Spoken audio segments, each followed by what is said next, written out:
রাজ্যে পঞ্চায়েত নির্বাচনের দিনক্ষণ ঘোষণার পর মনোনয়নের প্রথম দিন থেকেই শুরু হয়েছে অশান্তি, খুন, জখম, সংঘর্ষের ঘটনা দিকে দিকে। অন্যদিকে শান্তিপূর্ণ ভোট করতে সর্বদলীয় বৈঠক ডাকা হয়েছে 13 জুন। সব মিলিয়ে ভোটকে কেন্দ্র করে রীতিমতো সরগরম বাংলা।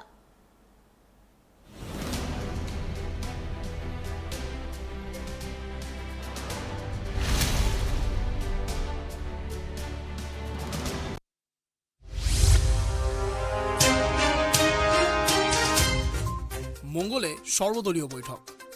আগামী 13 জুন সর্বদলীয় বৈঠক ডাকা হয়েছে রাজ্য নির্বাচন কমিশনের তরফে। উল্লেখ্য, পঞ্চায়েত ভোট ঘোষণার দিনই রাজ্য বিধানসভা বিরোধী দলনেতা শুভেন্দু অধিকারী প্রশ্ন তুলে দিয়েছিলেন সর্বদলীয় বৈঠক না হওয়ায়। শুভেন্দুর বক্তব্য ছিল, কোনো রকম সর্বদলীয় বৈঠক না করেই একতরফাভাবে ভোট ঘোষণা করা হয়েছে।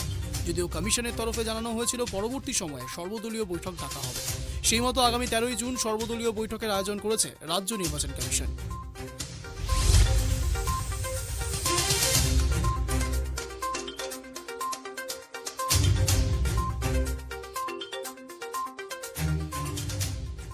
বারাসাতে জেলাশাসকের অফিসে সর্বদলীয় বৈঠক।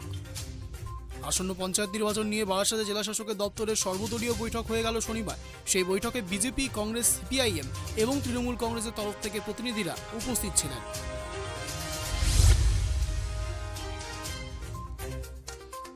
রাজীব সিনহাকে রাজ্যপালের তলব। গতকাল থেকে অশান্তি অভিযোগ, কি তথ্য, কেন সমস্যা জানতে রাজ্য নির্বাচন কমিশনার রাজীব সিনহাকে তলব করলেন রাজ্যপাল সিভি আনন্দ বোস।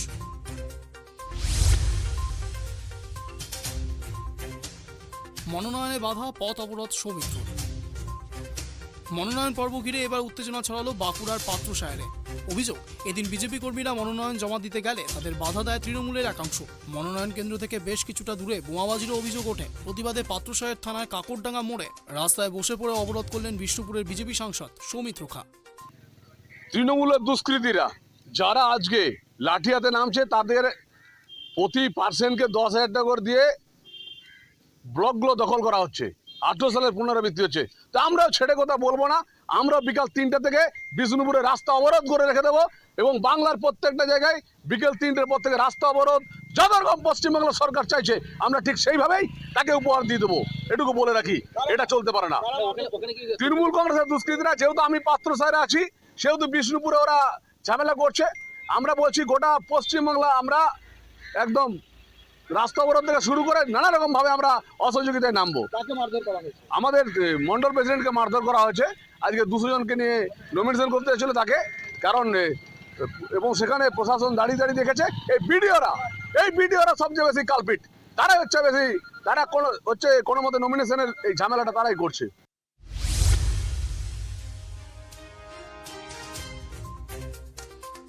মনোনয়ন ঘিরে উত্তেজনা ছাতনায়। মনোনয়ন পর্ব ঘিরে তুমুল উত্তেজনা ছড়ালো বাঁকুড়ার ছাতনা বিডিও অফিসে। মনোনয়নের সঠিক পরিকাঠামো নেই বলে অভিযোগ তুলে ছাতনার ব্লক অফিসে গিয়ে ক্ষোভে ফেটে পড়েন বিজেপি বিধায়ক সত্যনারায়ণ মুখোপাধ্যায়। বিডিও অফিসের আধিকারিকদের সাথেও তার তুমুল বচসা হয়।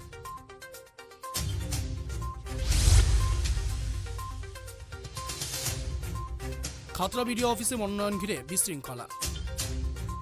নমিনেশন ফর্ম তোলা ও ডিসিআর কাটার জন্য বিজেপি ও সিপিএম এর প্রার্থীরা সকাল থেকেই লাইন দিয়েছেন বাঁকুড়ার খাতড়া বিডিও অফিসে। বৃহস্পতিবার বেলা 1টা নাগাদ লাইনে হঠাৎ সাময়িক উত্তেজনার সৃষ্টি হয়। বিজেপির অভিযোগ, গতকাল যে ফর্ম দেওয়া হয়েছিল সেই ফর্ম নিয়ে আজ জমা দিতে গেলেও ডিএসআর কাটাতে গেলে প্রশাসনের পক্ষ থেকে সেই ফর্ম বাতিল বলা হয় ও পুনরায় নতুন ফর্ম পূরণ করে জমা দেওয়ার কথাও বলা হয়। তার ফলে সাময়িক বিশৃঙ্খলার সৃষ্টি হয়।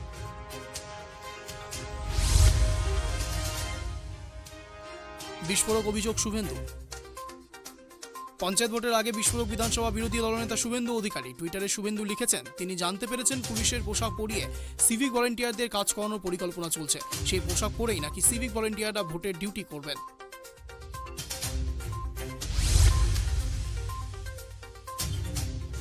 মনোনয়নে বাধা দেওয়ার অভিযোগ কাটোয়ায়। বিজেপিকে মনোনয়নে বাধা দেওয়ার অভিযোগ কাটোয়ায় 1 নম্বর ব্লক অফিসে বিজেপি প্রার্থীদের মনোনয়নে বাধা দেওয়ার অভিযোগ। বিজেপির অভিযোগ, যারা বাধা দিচ্ছে তারা তৃণমূলের আশ্রিত দুষ্কৃতী। ঘটনার প্রতিবাদে কাটোয়ায় রাস্তায় অবরোধ বিজেপির। পদ্ম শিবিরের অভিযোগ, মনোনয়ন জমা করতে গেলে বিজেপি প্রার্থী ও নেতাকর্মীদের মারধর করে তাড়িয়ে দেওয়া হয়েছে।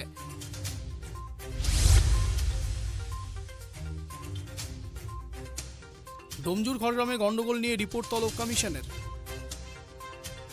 ডোমকল, খড়গ্রাম সহ একাধিক জায়গায় গন্ডগোলের অভিযোগ উঠেছে পঞ্চায়েতের মনোনয়ন পর্ব শুরু হতে। এবার সেই অভিযোগগুলি নিয়ে রিপোর্ট চাইল কমিশন। কেন মনোনয়ন জমা দেওয়া যাচ্ছে না প্রশ্ন কমিশনের। এর পাশাপাশি বোমা ও অস্ত্র উদ্ধারের ব্যাপারেও কড়া নির্দেশ দেওয়া হয়েছে জেলাগুলিকে।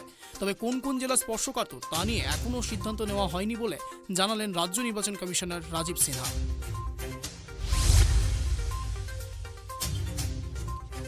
আপাতত বন্ধ রোজগার মেলা। পঞ্চায়েত ভোটের নির্ঘণ্ট ঘোষণা হয়ে গিয়েছে। পঞ্চায়েত নির্বাচনের বিজ্ঞপ্তি জারির সঙ্গে সঙ্গে রাজ্য জুড়ে কার্যকর হয়ে গিয়েছে আদর্শ আচরণবিধিও। আর সেই কারণে রোজগার মেলা বন্ধ করার নির্দেশ দিয়েছে রাজ্য নির্বাচন কমিশন।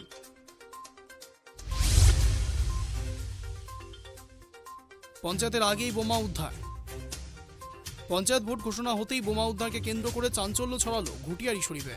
দক্ষিণ 24 পরগনার জীবনতলা থানায় ঘুটিয়ারি শরীফ ফাঁড়ির সুভাষপল্লী এলাকায় একটি মাঠের মধ্যে থেকে দুটি ব্যাগে প্রায় 20 থেকে 25টি বোমা উদ্ধার করেছে পুলিশ। বোমাগুলি নিষ্ক্রিয় করার প্রক্রিয়া শুরু হয়েছে।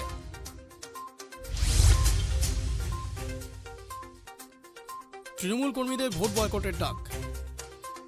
পঞ্চায়েত নির্বাচনে তৃণমূলের প্রার্থী তালিকা এখনও প্রকাশ হয়নি। তার আগেই প্রার্থী পছন্দ না হলে ভোট বয়কটের ডাক দিলেন তৃণমূল কর্মীরাই। শুক্রবার রাতে উলুবেড়িয়া 2 ব্লকে অভিরামপুরে বিভিন্ন জায়গায় ফ্লেক্স টাঙালেন তৃণমূল কর্মীরা। পঞ্চায়েত সমিতির সদস্যের নামে দুর্নীতির অভিযোগ তুলেছেন তৃণমূল কর্মীদেরই একাংশের বক্তব্য, প্রার্থী যদি বহিরাগত হন তাহলে ভোট বয়কট করবেন তারা।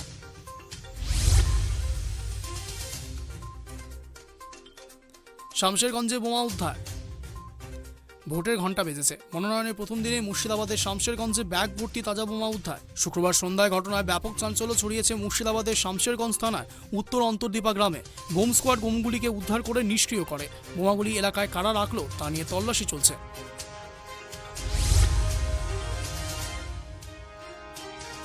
নির্বাচনের আগে অভিষেকের হস্তক্ষেপে বাঁধ মেরামতি।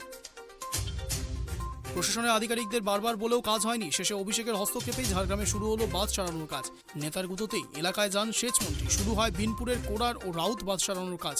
প্রশ্ন উঠছে, এতদিন কি করছিল সেচ দপ্তর?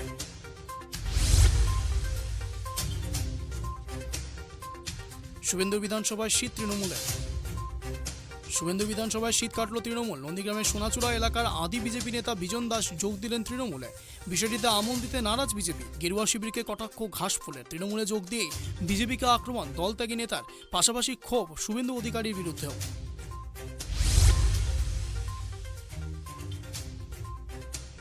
আগামী সপ্তাহে তৃণমূলের প্রার্থী তালিকা।